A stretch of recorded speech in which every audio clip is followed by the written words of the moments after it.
नमस्कार मेरे साथीदारों, आपका हमारे चैनल में स्वागत है। आज हम देखने वाले हैं कि फ्रेगमेंटेशंस कैसे किया जा सकता है। आज मैं बताने वाला हूं वो जो जनरलाइज्ड फ्रेगमेंटेशंस के बारे में हम डिस्कस करने वाले हैं। इंडिविजुअल फंक्शनल ग्रुप के बारे में हम उसके बाद का जो वीडियो आएंगे उसमें देखेंगे।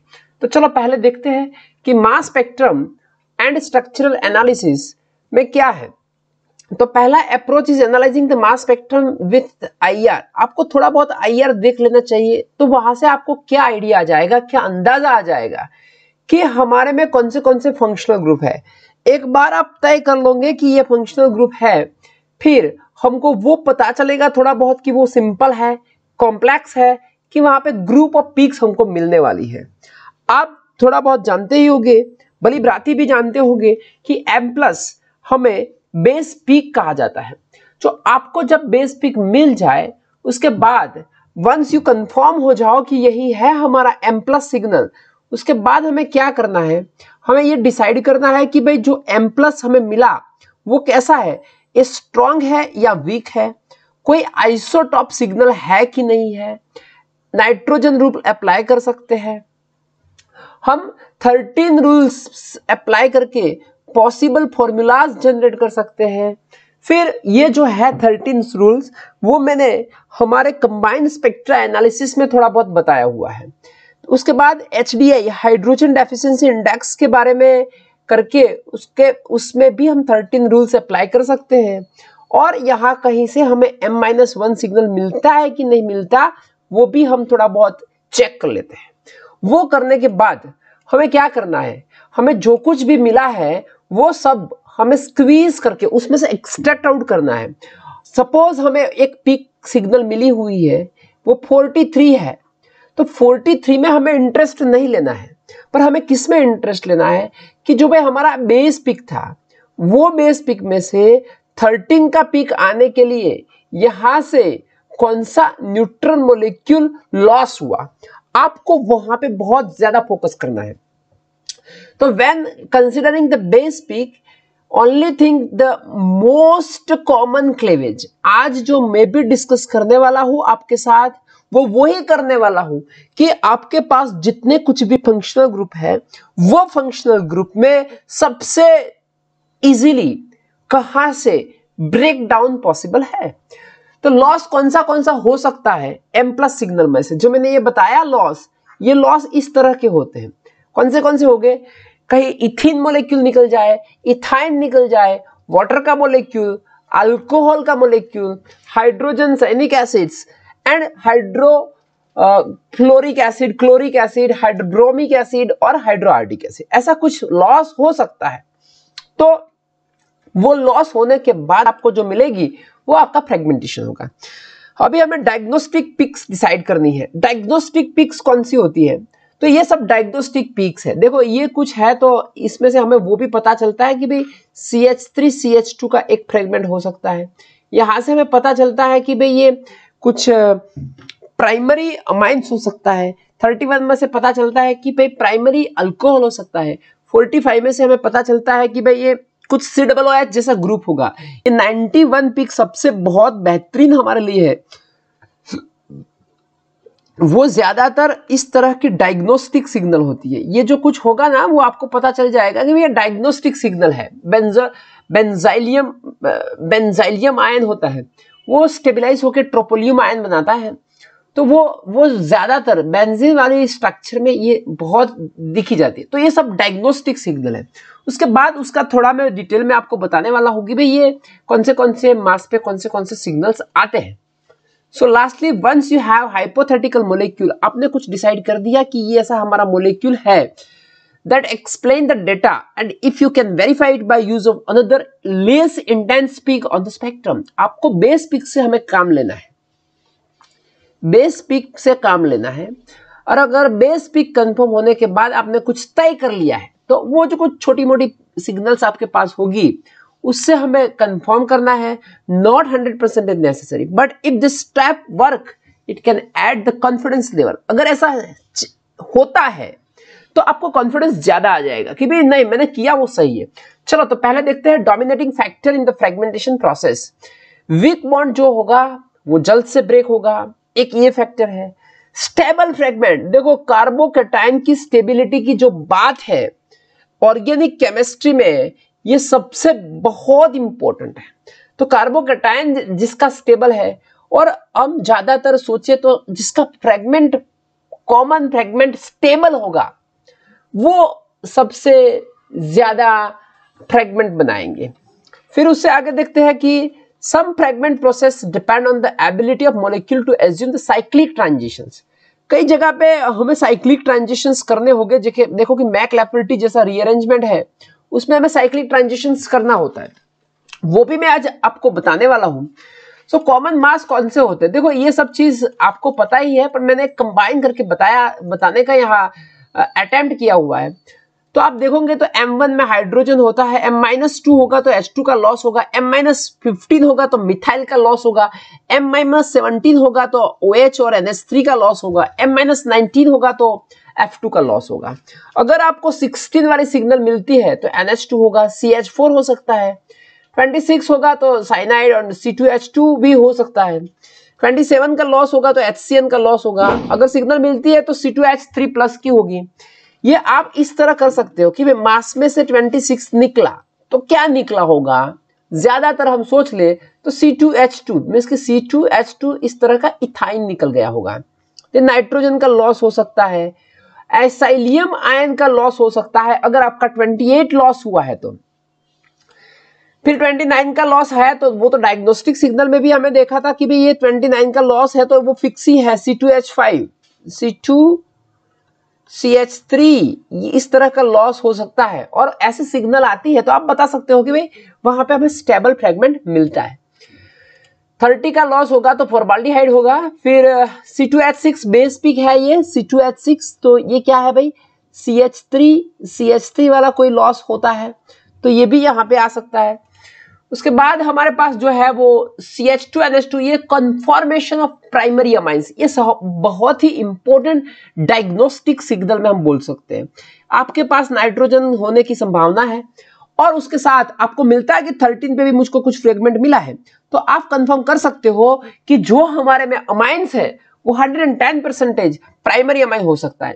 31 होगा तो CH3O का लॉस होगा, CH2OH का लॉस हो सकता है, और ये सबसे डायग्नोस्टिक सिग्नल में उसको भी रख सकते हैं। आपको पता है कि अल्कोहल है, अल्कोहल 3 तरह के होते हैं, primary alcohol, secondary alcohol, tertiary alcohol.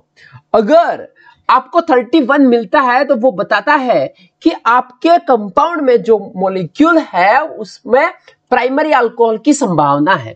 38 में O2 का लॉस है, मिथेनॉल का लॉस है, 33 में H2O और मिथाइल का लॉस हो सकता है, कॉम्बिनेशन लॉस है, ये कॉम्बिनेशन लॉस बोलते हैं, H2 भी निकलता है और मिथाइल भी साथ में निकल सकता है।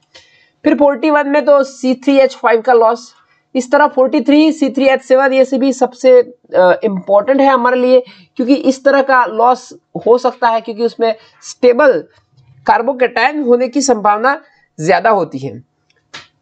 फिर मिथाइल कार्बोनाइल ग्रुप हो सकता है, ये भी सबसे इंपॉर्टेंट है। अगर आपके पास अल्कोहल है, सॉरी आपके पास कीटोन है और अल्डिहाइड है तो इस तरह का लॉस हो सकता है। 44 में CO2, 45 में COOH, 59 में हमारे पास जो है C4H11 है, 60 का लॉस होगा तो एसिटिक एसिड का लॉस हो सकता है, 74 में मिथाइल एसीटेट का लॉस, 77 हमारे डायग्नोस्टिक सिग्नल थी। और डायग्नोस्टिक सिग्नल में हम क्या बताएंगे कि भाई इस तरह का कुछ हमें मिलता है ना, तो वो बोल सकते हैं कि भाई बेंजीन हो सकता है उसमें। 78 में बेंजीन एज सच का लॉस होगा, 79 में एक हाइड्रोजन एक्स्ट्रा ऐड हो जाता है, वो तो 79 हो सकता है। ये सबसे इंपॉर्टेंट है। तो ट्रोपोलियम आयन बोलते हैं उसको, क्या बोलते हैं, tropylium ion, and it is mono substituted benzene. मैंने आगे भी बताया कि कुछ भी आपको याद न रहे तो ठीक है, पर आपको ये तो याद रखना ही होगा कि भैया ट्रोपोलियम का लॉस है, ठीक है। अब देखते हैं different cleavage in organic compound, कौन से तरह का क्लेवेज पॉसिबल है।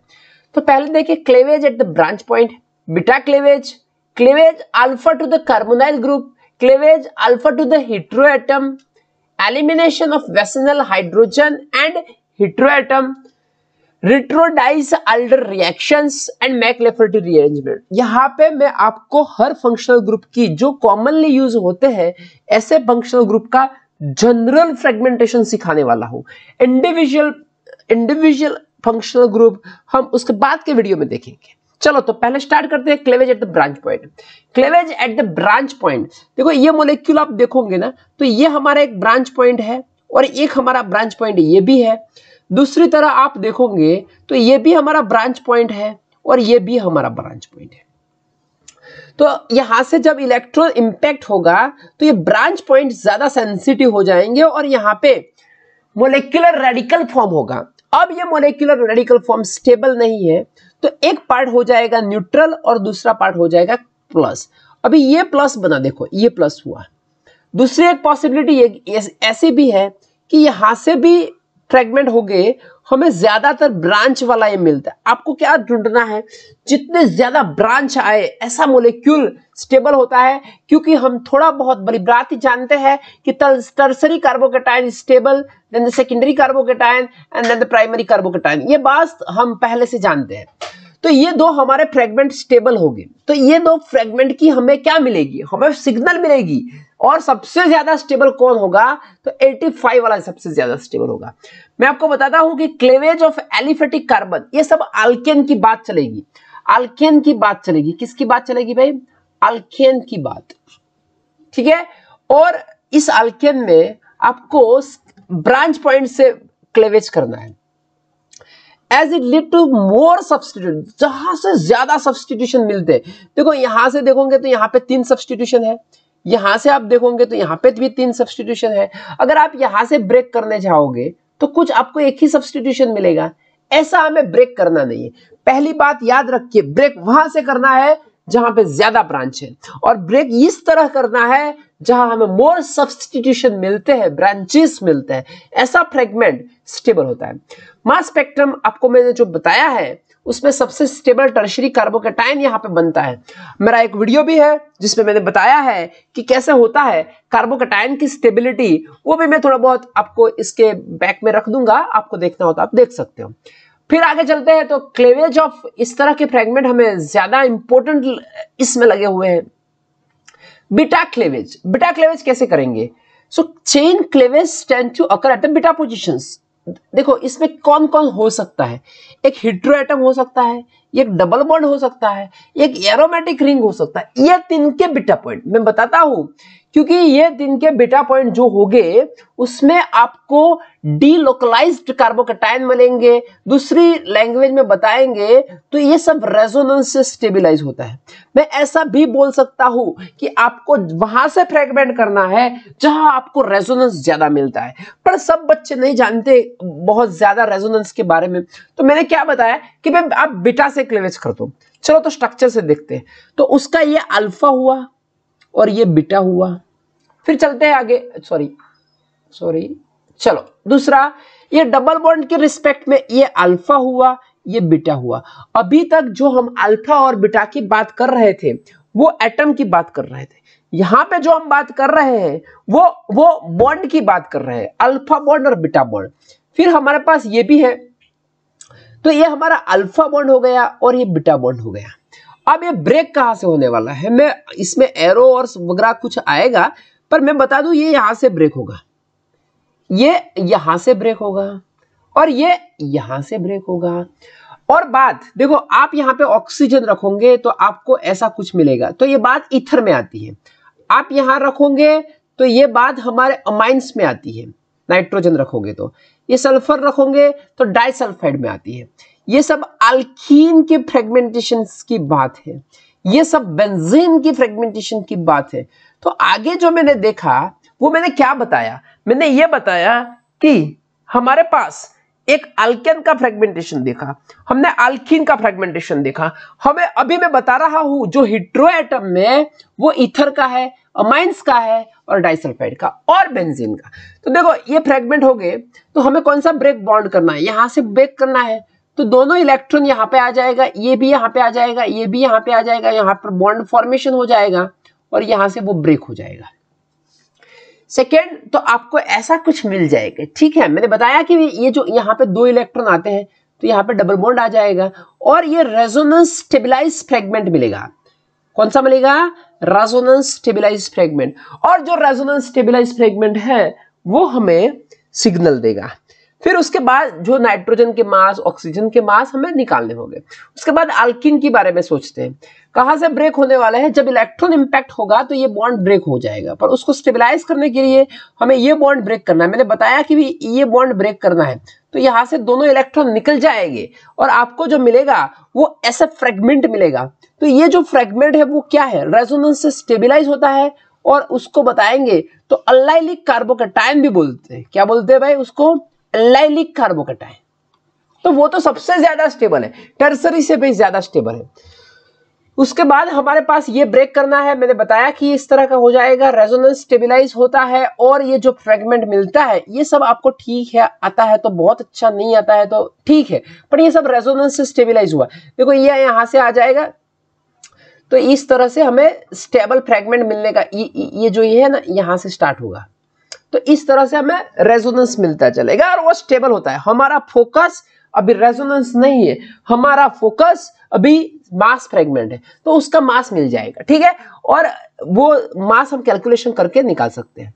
Cleavage alpha to the carbon, देखो ये सबसे इंपॉर्टेंट है। ये हमारा एक अल्फा पोजीशन है और ये भी हमारा एक अल्फा पोजीशन है, तो हमें कहां से ब्रेक करेंगे वो बहुत इंपॉर्टेंट और मायने रखता है। तो cleavage tends to occur at alpha positions, तो इस तरह से to the carbonyl group to give the stable acylium ion. देखो आपने फ्रीडल-क्राफ्ट असाइलेशंस वाली रिएक्शंस का नाम सुना होगा, तो ये फ्रीडल-क्राफ्ट असाइलेशन वाली जो रिएक्शंस है उसके बारे में हम बताएं तो उसमें भी हमें जो मिलता है वो असाइलियम आयन मिलता है।